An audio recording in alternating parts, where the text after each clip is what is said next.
Hey, allô la gang, Bruno, les vraies affaires, zéro bullshit et Samedi Finance. Hey, aujourd'hui, je vous pose une question. Êtes-vous né entre 1980 puis 1999? Ou, avez-vous un enfant, connaissez-vous quelqu'un qui serait né entre 1980 puis la fin 90? Si oui, si vous êtes né, vous connaissez quelqu'un, ben vous êtes un milléniaux. Ben ouais, c'est vous autres, ça, les milléniaux. Maintenant, pourquoi je parle de ça aujourd'hui à Samedi Finance? C'est que cette semaine, j'ai lu une étude américaine. En fait, c'est le Federal Reserve de Saint-Louis qui était bien inquiète pour cette génération-là. Même qui sommait les gouvernements puis la population générale de vraiment s'interroger parce qu'ils ont même osé qualifier de Lost Generation. Parce qu'en fait, le premier ou les premiers milléniaux viennent de passer la quarantaine. Donc, ceux qui seraient nés en 1980, ont eu leurs 41 ans là, pour la plupart, et ils seraient 34% moins riches ou posséderaient 34% moins de richesse financière que toutes les autres générations. Ben moi, j'en connais bien du monde qui sont nés dans ces eaux-là, dans ces années-là. Et je sais qu'il y en a beaucoup qui nous écoutent au podcast Samedi Finance. Fait qu'aujourd'hui, j'avais le goût, moi, d'en parler, de vous parler de cette étude-là, puis des solutions qu'il y aurait, puis qu'il faudrait prendre en place ou mettre en place dès maintenant pour vous assurer d'être pas la Lost Generation. So, je vous fais jouer l'intro, puis on commence ça tout de suite.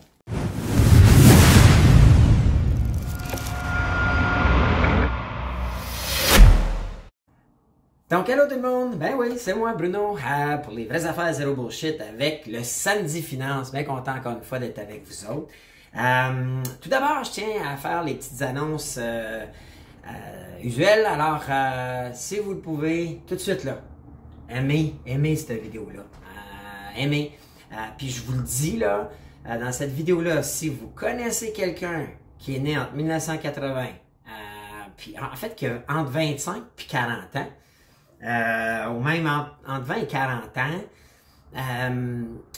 c'est plus 25-40 là, qui est un millénium, vous allez vouloir partager cette vidéo-là. Fait qu'à la fin du vidéo, partagez cette vidéo-là parce que je donne du bon contenu d'une étude que j'ai lue cette semaine. Puis je vais arriver là à parler du futur pour eux autres, puis des solutions que je propose, puis que je crois. Parce que vraiment, il y a plusieurs experts qui s'inquiètent, dont moi. Donc, je vais vous inviter à le partager. C'est gratuit, vous savez, hein? Nous autres, notre chaîne, c'est gratuit. Donc, abonnez-vous si vous n'êtes pas abonné. Si jamais vous voyez cette vidéo-là, vous n'êtes pas abonné à la chaîne Les vraies affaires zéro bullshit, allez rechercher ça, cliquez sur abonner, cliquez sur la petite cloche pour être avisé dès qu'on fait un nouveau podcast. Parce que les samedis, c'est finance. Les dimanches, c'est un petit concours qu'on fait tirer. Puis le reste de la semaine, ben, c'est mon partenaire Roxelette qui commente l'actualité politique, municipale, fédérale, tout le patin. So, gênez-vous pas aussi de commenter. Si vous avez des commentaires à faire, ça nous fait toujours plaisir de lire vos commentaires. Donc, gênez-vous jamais de commenter. Puis, à la fin du podcast, je vous donne un indice. Donc, si vous commentez l'indice, à la fin, ou en fait les dimanches, on fait tirer un concours parmi tous ceux qui ont été actifs sur notre chaîne pour vous remercier d'être là et de participer à notre chaîne. Faut que je prenne 2 minutes aussi, vous parler de notre annonceur de la semaine, Canada Tremblant. C'est quoi ça, si vous n'avez pas vu les podcasts cette semaine?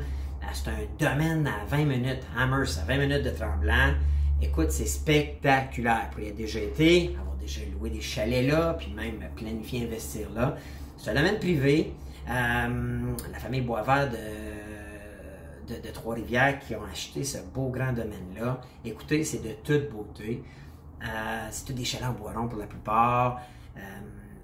Écoute, il y a tout. Il y a une centre d'escalade, il y a un beau lac que tu peux te construire devant le lac. Ils ont des terrains, des collines, ça n'a pas de bon sens. Puis, ce qui est spectaculaire, ils ont un clubhouse, il y a le système de gestion immobilière. Si vous bâtissez un chalet pour louer, puis louer sur Airbnb, tu as tout le droit de faire ça là. Tu peux louer les services. Ils ont un gros clubhouse. Si tu veux recevoir des gens, louer le clubhouse, il y a le spa, il y a la cave à vin. Écoutez, c'est du gros VIP. Super beau. Si jamais vous allez par Tremblant, allez voir ça ou même allez sur le site Canada Tremblant.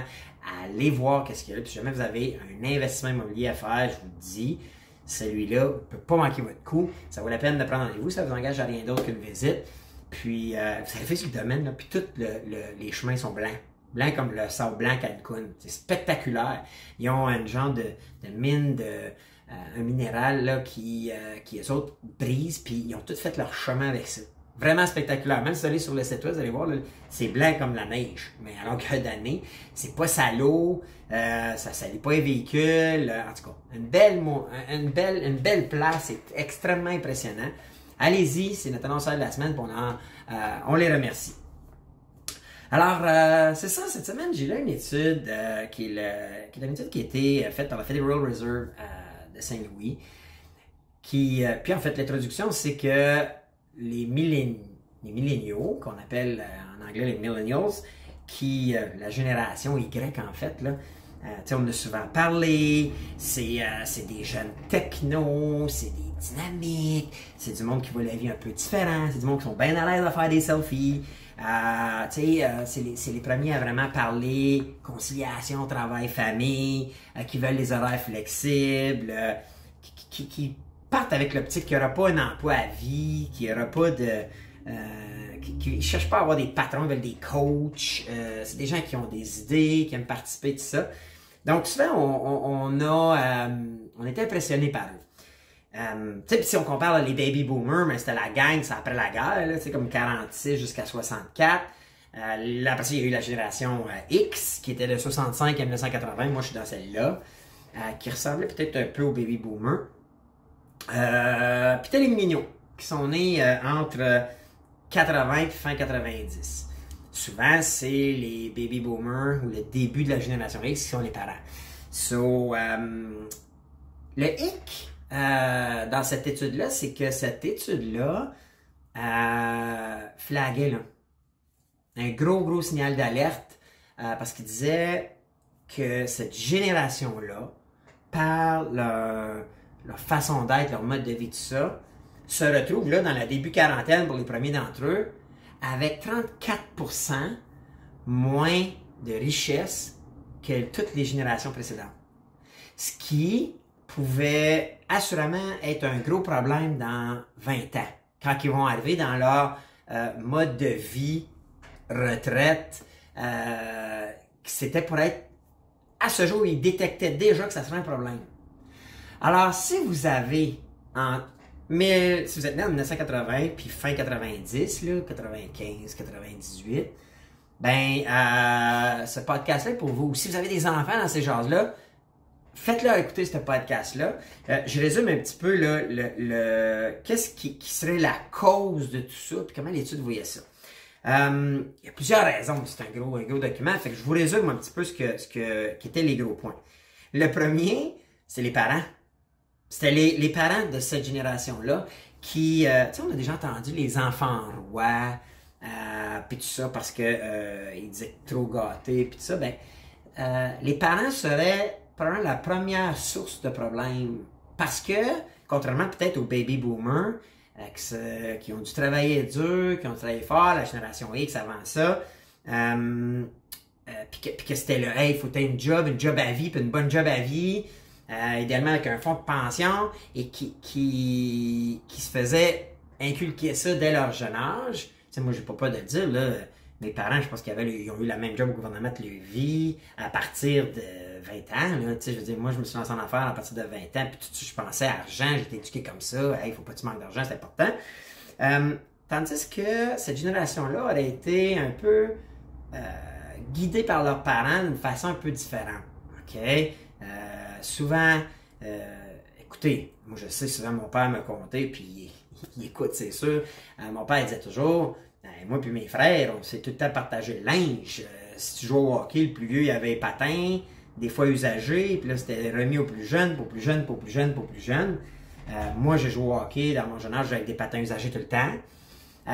Donc, tandis que la génération des milléniaux, eux autres, tout est neuf, tout est payé par les parents, puis les parents vont payer des gros montants d'argent pour prendre soin de leurs enfants. Et ça aurait créé ça, une génération qui est très axée sur le bien-être, le loisir, plutôt que le travail, puis l'importance de bâtir sa richesse pour plus tard. Ce qui amène à la deuxième raison de l'étude qui disait que un gros problème, c'est aussi notre système éducatif, l'éducation financière, que l'école enseigne pas. Puis je me suis reconnu là-dedans parce qu'en fait, mon samedi finance, il est venu un peu à cause de ça. Puis au fait que je suis mentor de la Chambre de commerce, puis un des plus gros sujets qu'on jase, c'est tout le temps le côté finance. À l'école, on nous enseigne pas comme faut. C'est quoi de l'épargne? C'est quoi un budget? Je pense que c'est mieux que c'était, là.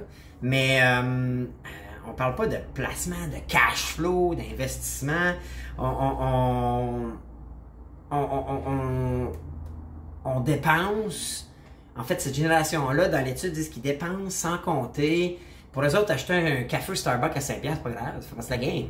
S'acheter un iPhone, même si l'autre marche encore, c'est part of the game. S'acheter les nouveaux espadrilles Adidas ou Under Armour, c'est part of the game. Puis on a la carte de crédit, donc je l'achète, je le prends tout de suite, puis je paierai plus tard. Donc, toute l'éducation financière serait une lacune qu'il n'y aurait pas eu pour cette génération-là, qui aurait été enlignée un peu croche à cause de ça. Puis je trouvais ça logique.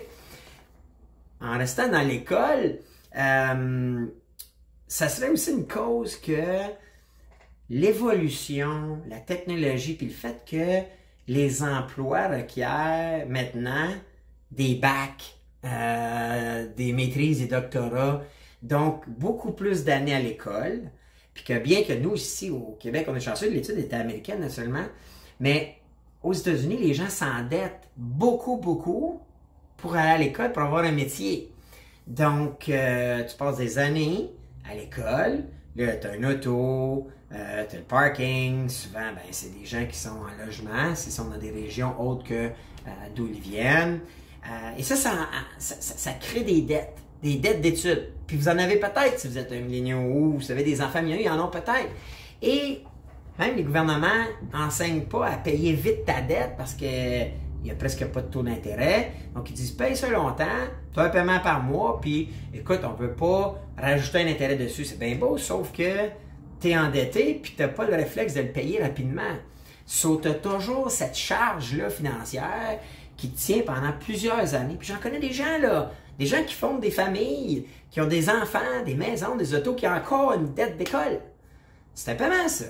So, tout ça fait que ça l'a repoussé parce qu'on va à l'école plus longtemps que les baby boomers ou que ma génération.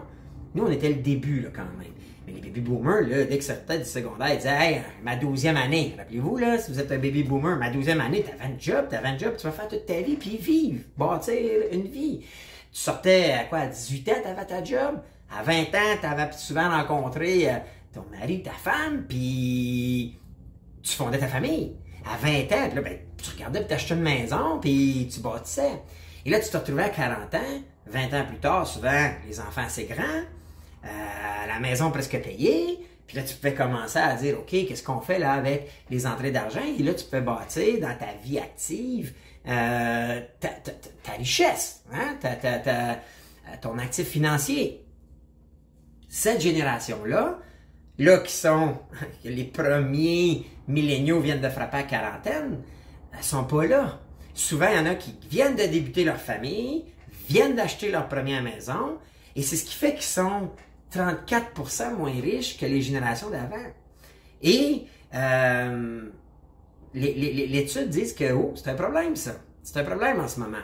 Maintenant, il y a aussi le crash immobilier de 2009. Okay? Là, c'est sûr que c'est une étude américaine, on l'a moins vécu ici au Canada, mais il faut comprendre quand même que quand il y a eu le crash immobilier, c'était excessivement dur à emprunter. Et là, les gens sont devenus locataires. Et en devenant locataire, c'est comme si l'école plus longtemps, la dette d'études, le mode de vie où, hey, à 23, 24 ans, 22 ans, fini mes études, je suis tanné, je m'en vais en voyage, coûte 2000$, ah ouais, c'est la carte de crédit. Donc, tout l'endettement, plus le fait que tu entres sur le marché du travail plus tard, plus le fait que tu es locataire et que c'est difficile d'emprunter, ben tu fais un bout de vie, un bout de temps là-dessus, sans vraiment réaliser que tu n'es pas en train de bâtir ta valeur financière. Un autre point, c'était que, en même temps, tout ça qui repousse un petit peu le début de la vie active, ben les familles se créent plus tard. Souvent, ben, cette génération-là commence à avoir des enfants fin vingtaine, même trentaine, même 35 et même 40. Donc, la charge familiale, parce que je sais que, j'en ai parlé dans mon dernier podcast, je sais que très peu de gens ont budgété leur enfant. Moi, je l'ai fait, ok? Je vous jure que j'ai budgété. J'ai fait un budget enfant. Je voulais savoir comment ça coûtait avoir un enfant. Je voulais m'assurer que j'avais les sous pour pouvoir bien subvenir aux besoins de mon enfant. Et j'avais 22 ans. À 22 ans, moi, j'ai eu mon premier garçon, Félix, puis à 25, j'avais Rosalie. Donc, tu vis plus serré ces années-là, mais je vous cacherai pas. Aujourd'hui, moi, mes enfants sont majeurs. J'ai 44 ans, ma fille a 18 ans, puis mon gars 21. Ils sont pratiquement pas à ma charge, je suis autonome, ils travaillent, Rosalie est en cause d'études, mon gars fait de la belle argent, travaille fort. Donc, voyez-vous comment le premier milléniaux, lui, qui est pas tout là, moi, à 25 ans, mes 2 enfants étaient faits, j'avais ma maison, je commençais à payer mon hypothèque là-dessus, puis on travaillait fort, on avait notre job, puis on générait des revenus. Peut-être que vous allez dire, OK, moi j'étais très mindset côté argent financier. Par contre, les milléniaux, en ce moment, faut qu'ils commencent à y penser parce que l'étude démontre que t'as un peu là. Puis pourquoi il faut qu'ils y pensent? C'est parce que le futur est pas si jojo. C'est ça que l'étude que je trouvais intéressant puis que je pensais que ça méritait un podcast de Samedi Finance, c'est que là, vous savez ce qui se passe, vous avez entendu partout, ça se passe aux États-Unis partout, le boom immobilier. OK? On vit au Québec, le prix des maisons est à la hausse, les gouvernements prennent de l'argent, donnent beaucoup d'argent pour rester à la maison, hein, pour être confiné, on était payé pour être confiné. Voyez-vous, là, ils ont sorti une loto pour être fait vacciner. En ce moment, nos gouvernements nous enseignent à nous récompenser pour ne pas être actifs. Donc, ça change les nouvelles générations. Il faut checker ça. Voyez-vous, le boom immobilier en ce moment, tu sais, on ne se cacherait pas, là. La première chose qui a déclenché ça, c'est le COVID. On ne se comptera pas de bullshit.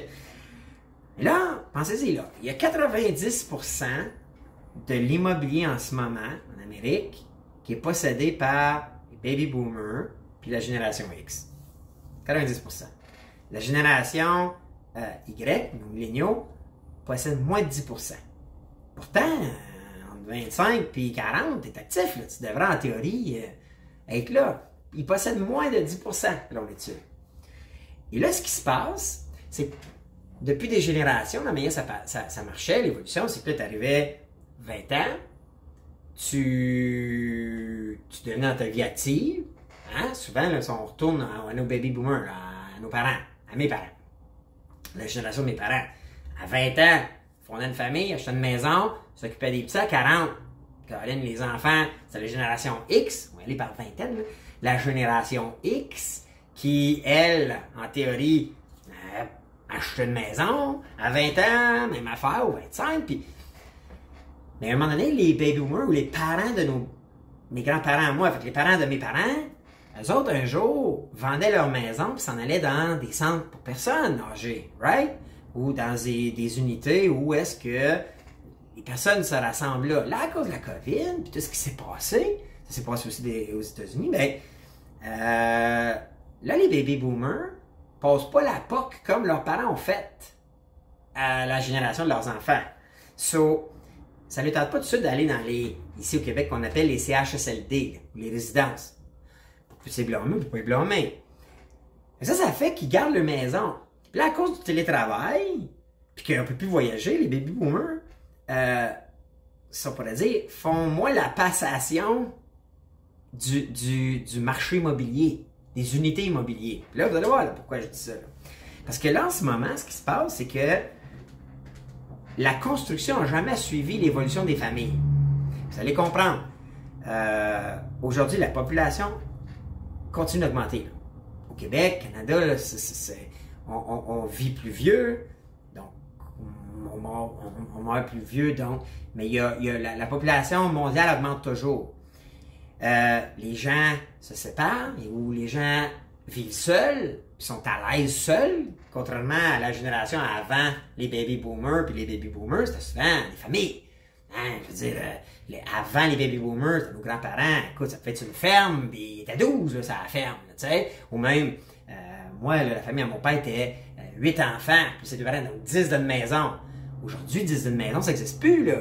Là, c'est rendu que les gens vivent seuls, puis s'ils se séparent, c'est seul pour un temps, des fois c'est assez longtemps, puis les enfants se promènent là-dedans, fait que t'as 2 maisons pour 4 personnes, tandis que dans le temps, on avait une pour 8, 6.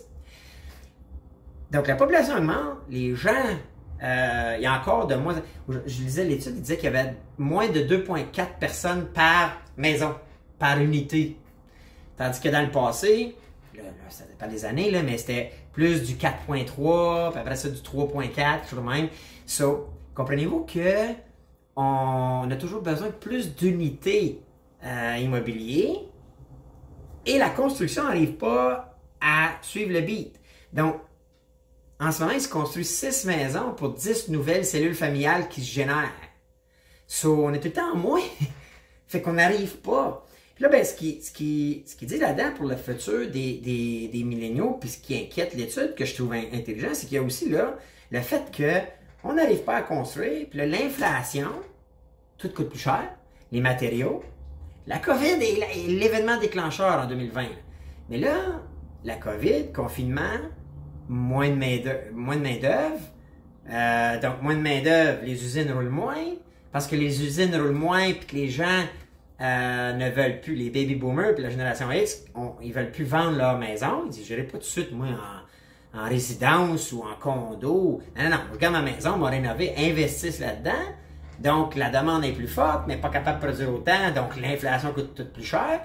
Tout ça fait que c'est plus dur pour les milléniaux d'emprunter ou d'acheter. Puis là, le prix des maisons, ça fait peur à bien du monde. Fait que les gens restent en location. Et ça l'aide pas, ça, à s'enrichir. Hein? J'ai déjà dit dans un autre podcast, moi, je pense que tout le monde devrait, dès 25 ans, acheter sa première maison ou condo, mais posséder, commencer à payer une unité immobilier pour eux, mais ils payent à eux et non à un propriétaire. Là, je ne presse pas pour ma paroisse, j'en suis un qui en possède l'immobilier. Mais la réalité, quand je donne des conseils, quand je vous parle au Samedi Finance, moi je vous le dis, c'est à 25 ans, vous n'êtes pas propriétaire, vous devriez tout mettre en œuvre pour le devenir. Puis là, l'autre affaire qui fait très peur, c'est à cause de cette inflation-là, dans l'étude, ils disent que des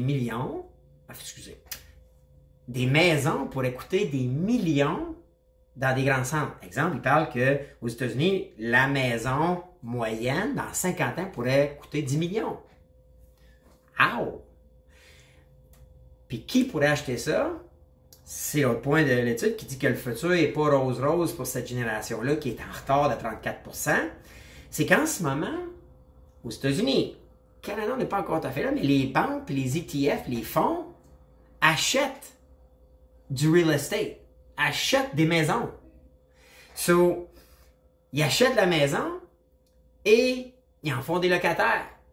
Donc là, tout le monde reste à loyer, donc ne se bâtit pas son actif financier. So, les banques achètent, les fonds achètent, puis là, en ce moment, ça inquiète des gens par rapport à cette génération-là. Maintenant,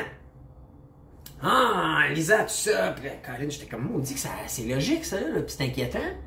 Fait que là, il parle de solutions là-dedans, puis j'ai raison, puis je parle un peu de comment moi je vois ça face à ça. Ben, première chose, je pense que la première solution, puis je pense que vous le faites quand vous êtes abonné à ce podcast-là, c'est l'éducation financière. J'en parle tout le temps. Vous devez prendre le temps, ou vous devez dire à vos enfants, si vous êtes un baby boomer, hey, tu dois comprendre l'argent, tu dois comprendre les finances. Puis, je vais mettre en lien là, mes 5 règles d'or pour pas jamais avoir de problème d'argent. J'en parle là-dedans, puis je pense que c'est un bon podcast que j'ai fait pour la base. Ça s'écoute en 20-30 minutes, puis tu as une fondation après ça. La deuxième, je pense qu'à partir de 25 ans, tu devrais avoir ce que j'appelle moi un master plan richesse. 25 ans, tu devrais définitivement déjà avoir un plan pour te générer des sources de revenus à cash flow. Puis je vais mettre le deuxième lien, j'avais fait un podcast, ça s'appelait Comment générer 10 sources de revenus à cash flow. Je vais le mettre dans le lien. Allez réécouter ça. Si vous n'avez pas 10 sources de revenus qui génèrent du cash flow, c'est important que vous ayez à tout le moins le plan puis que vous mettiez en place des actions à toutes les semaines pour y arriver. C'est comme ça que vous allez bâtir votre sécurité financière.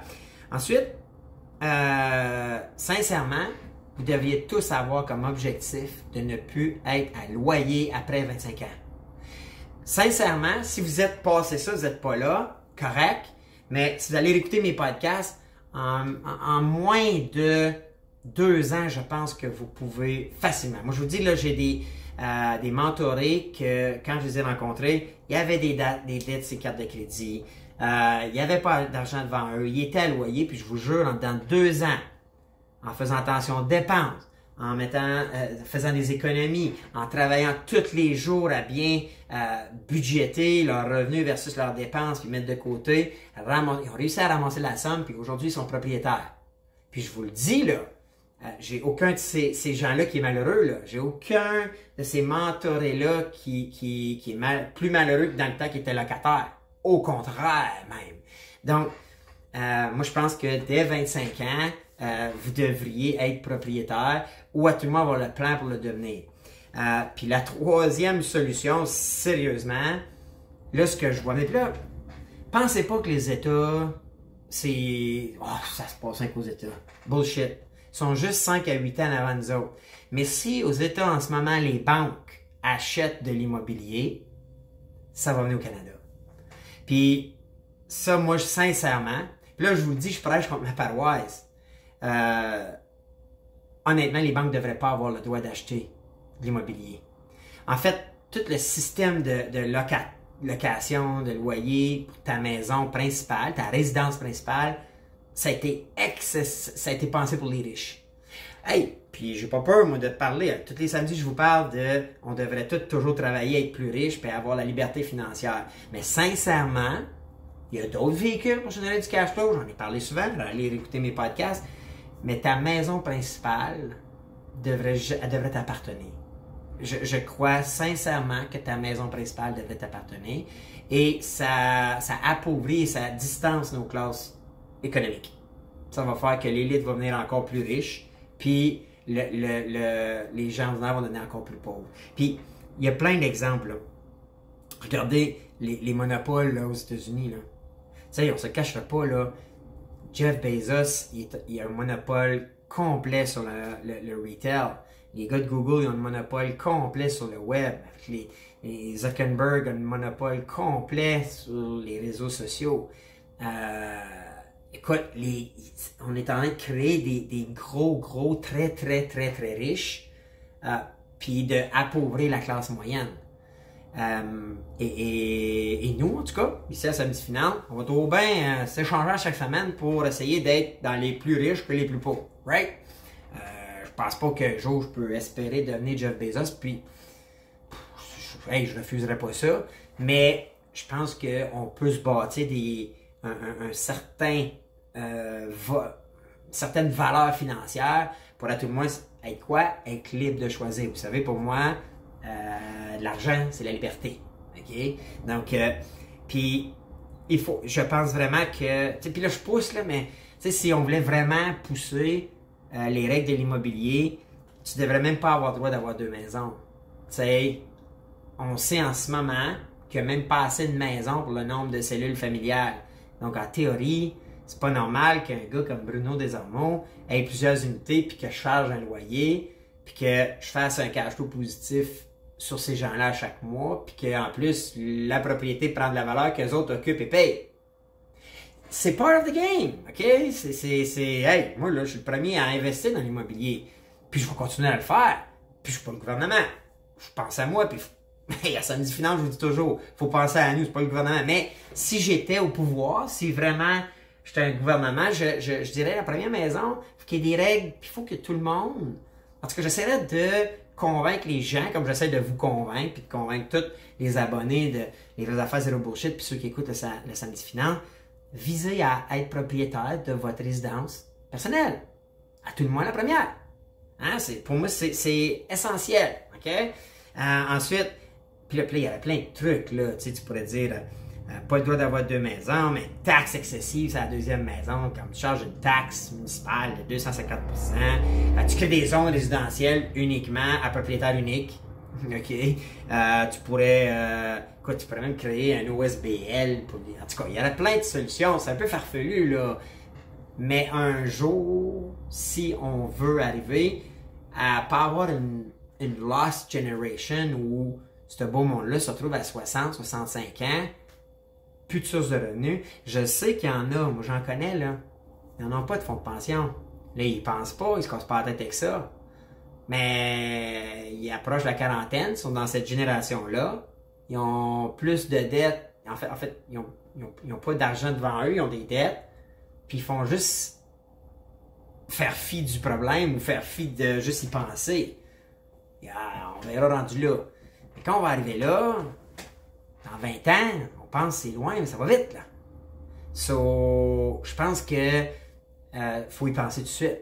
Puis comme société, moi je suis un qui est très axé, vous savez là, argent, puis je vous le dis toujours, il faut penser à nous avant de penser au gouvernement, parce que moi je pense, c'est pour ça souvent que j'ai critiqué le gouvernement, j'ai critiqué les banques, sur comment ils prennent de l'argent puis ils pensent pas à toutes ces affaires-là. Ben moi ici, je pense que je vous dis les vraies affaires, zéro bullshit. Tant que le système va être là, moi je vais en profiter puis je vais vous enseigner mes trucs. J'en ai parlé dans un autre podcast, comment en 5 ans, j'ai réussi à générer 500 000 d'actifs grâce à mon immobilier. En 5 ans, 500 000, 1 million, pow! Pas avec 100% de mon wallet, là. Non, avec une petite stratégie bien simple d'acheter des condos à 150 000. Vous irez écouter le podcast. So, je pense qu'il faut l'enseigner ça. Les écoles l'enseignent pas, le monde n'en parle pas, puis les riches le gardent pour eux autres, puis moi, écoutez, je m'en vais la semaine prochaine dans une formation pour acheter des immeubles à 60 unités et plus. Donc, j'y crois encore, là. Mais, je veux à vous, à tout le monde qui ont à cœur leur sécurité financière pour plus tard, leur valeur financière pour plus tard, puis leur... Et vous savez, on a déjà parlé dans notre période de fin de vie, là, entre 60 et 80, ben, moi, je pense qu'il faut adresser ou à tout le moins réfléchir de cette façon-là. Je sais que les gouvernements ne le feront jamais, puis je sais que c'est des idées out of the blue, là, mais il faudrait à un moment donné se questionner, tu sais, si on veut vraiment aller là. À tout le moins, moi, je vous le dis, pensez 25 ans, achetez votre maison. Faites tout ce qu'il faut. Couper, arrêtez le Starbucks, arrêtez toutes les dépenses inutiles. Investissez dans votre résidence personnelle. Vous ne perdrez pas. OK? Puis, quatrième solution, là celle-là, c'est funny, ben, suivez les Samedis Finance. Hein? Abonnez-vous à la chaîne Les Vraies Affaires Zéro Bullshit. Cliquez sur la cloche. On va s'en donner des tips, moi. Je m'en vais en formation, là, avec mon mentor, Grant Cardone, 3 jours. Puis, on va vous revenir avec des trucs avec ça. On va vous parler de ce que j'ai appris. Puis, je vous le dis, là, je suis sur le bord là, de faire d'autres placements immobiliers. Moi, je vais tout vous partager ça. Je vous l'ai déjà dit, je vais être entouré de gens à succès, gens riches, des gens qui en ont des sous, puis qui sont bien, puis qui sont libres. Hein? Libres financièrement. So, ben écoute, c'est ça que je vais parler aujourd'hui. Hein? J'ai trouvé l'étude bien intéressante. Ça m'a touché parce que je connais beaucoup de gens dans cette génération-là. Je sais qu'il y en a qui nous suivent, je sais qu'il y en a qui m'écoutent en ce moment. Puis moi, j'ai le goût d'aider. J'ai le goût d'aider ce monde-là. C'est pas vrai qu'ils sont lazy, qu'ils sont durs à vivre. J'ai des employés qui sont cette génération-là. Puis pour vrai, quand je les ai rencontrés, ils étaient de ce que l'étude parlait. Mais c'est pas des nonos, là. C'est des gens très brillants. Puis moi, j'ai même de l'admiration sur... Je pense que cette génération-là va moins vivre de burn-out, de fatigue professionnelle, parce qu'ils n'auront pas peur de changer de job, ils n'auront pas peur. Par contre, je pense qu'ils ont peut-être été mal enlignés, puis que le fait du focus sur... le bien manger, tu sais, bien manger, ça veut pas dire dépenser trop. Le plaisir de la vie ou avoir des moments de loisirs avec des amis, ça veut pas dire toujours le Starbucks à 5$ à tous les jours. Ou le drive-thru Tim Hortons avec le sandwich ou le bang à 6$ ou 10$ par jour. Je pense pas non plus que de concilier travail-famille, c'est de travailler le moins possible puis essayer de vivre avec le moins possible. Je pense qu'il y a moyen d'être dans le milieu. Moi, je trouve qu'on a beaucoup à apprendre de ces jeunes-là. Moi, je les trouve intelligents, je les trouve débrouillards, je trouve qu'ils amènent une belle philosophie de vie parce que j'en ai connu des baby boomers qui ont fait des dépressions. J'ai connu des gens de la génération X qui ont fait des dépressions. OK? J'ai connu dans mon bureau, là. Tu sais, j'ai tombé de fatigue professionnelle. Peut-être que là, ça avait été poussé trop loin, tu sais.